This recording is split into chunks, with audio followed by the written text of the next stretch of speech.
In this video, I'm going to go through all the loot of the Halloween event in Infinite Warfare. If you don't know, this event is 3 weeks long, and each week has its own set of loot. There's 2 weapon variants per week, and then the rest of the loot is just camos. I'm really only going to go into the weapon variants in this video because I feel like that's the thing that really matters. Camos aren't that big of a deal to me. Starting with the first week, we have an NV4 variant that gives dead silence when you're jumping, wall running, or sliding, and then increased range. That dead silence thing is pretty self-explanatory. Those are the situations where you're going to want dead silence mainly, because those are the situations where you're making the most noise, so this could be a good variant for that.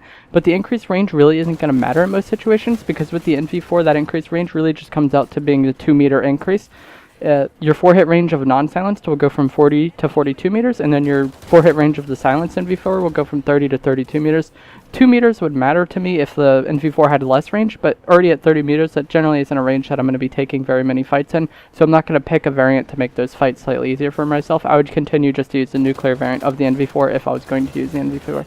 The second variant of this week is a model variant that allows you to get nukes, and then its second perk is also increased range. If you want to get nukes with a shotgun, this would be a good choice because the model is one of the better shotguns in the game, and you can use it akimbo, which is very nice. So yeah, if you like using the model and you want to get nukes with a shotgun, this is a good variant for you, but overall I'm not really too concerned about getting either of these variants. Neither of them are that impressive to me.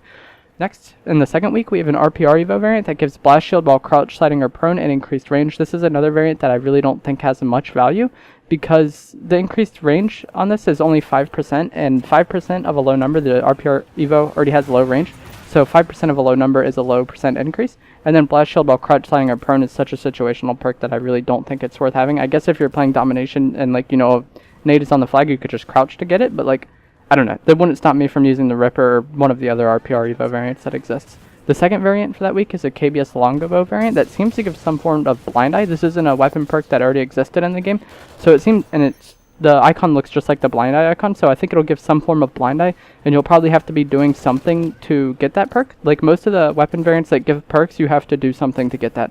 You look at the blast shield one where you have to be crouch, sliding, or prone, and then dead silence for the NV4 where you had to be wall running, jumping, or sliding.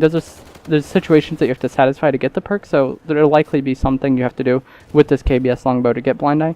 And I'm really interested to see what the stipulation for this blind eye on the sniper is.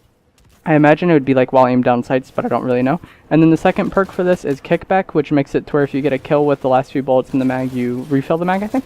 So that's a nice perk to have, especially with a sniper, because one bullet can get a kill, so you may theoretically never have to reload with this weapon variant. Overall, this seems like a decent KBS longbow variant. It's not really something I'm excited for, and week 2 really just has 2 disappointing variants in my opinion.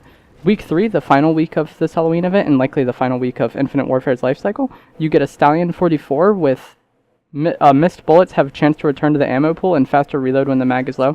This could be a good variant for akimbo spam because you're just going to spam out all your bullets and reload, and then also you're probably going to be missing some shots while you're doing that. But overall, this weapon variant doesn't seem too amazing, and it's not something that I'm really going to care about going for. And then the final weapon of this event is an epic auger with a perk that we haven't seen before and increased range. I think the perk that we have not seen before will make it either spin up faster or maybe even reverse it so it starts faster and then slows down, similar to the Oni Tengu, the epic one. I think it is also possible that this variant does something with missed shots. If you look at the Stallion perk right above it, it looks very similar, but without the bullet in the middle, and the arrows are actually reversed.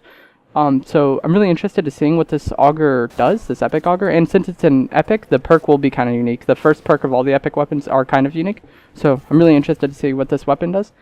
And this is really the only weapon in this Halloween event that I really think matters and that I really think is actually meaningful. All the others are just kind of meh, and they won't like stop me from using other variants of those that I already use for those weapons. So I'm really looking forward to the epic auger and seeing what that gets. Also for week 3, we'll have a quad feed, so double XP, double keys, double mission team XP, and double weapon XP. Everything will be doubled for week 3 starting October 23rd till November 1st.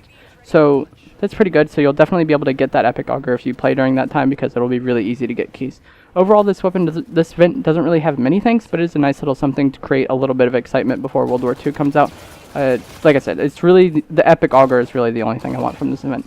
It's going to be it for this video. Please like it if you enjoyed it. Thanks for watching.